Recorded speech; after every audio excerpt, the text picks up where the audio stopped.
السلام عليكم ورحمة الله وبركاته. waxay la tahay munaasabadan iyo wixii la oran lahaa dardaaran intiiba waa la dhameeyay hadalkana haddii godkiisa la helo laga daba tago intaa la yidhi baan ana sii taageerayaa wixii dardaaran la siiyay iyo tusaale iyo waano Allah idinku anfaco idina guntada hadal badan halkan maanta ima yaalo wixii dalka laga oran lahaana waa la yidhi waxayna tahay waxa lagu yeero waa duco iyo xafladeenu soo xidhno oo dadka la siinayo wixii jaahisadiyana la siiyo waadu ku hambalyeynaya labada qof ugu horeeya ama sax qof ugu horeeya halkan fagaaraha la idinku xidhi doona ugu dhibcaha badan taasina waa inta waxaan hambalyeynayaa hablaha ka soo qayb galay tababarkan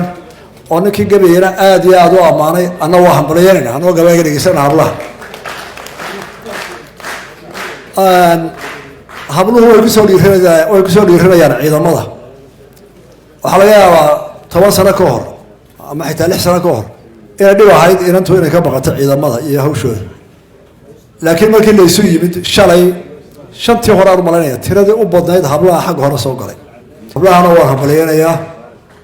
waxay la tahay xafladeena soo guraanadeena aad iyo aad baan hambalyeynaya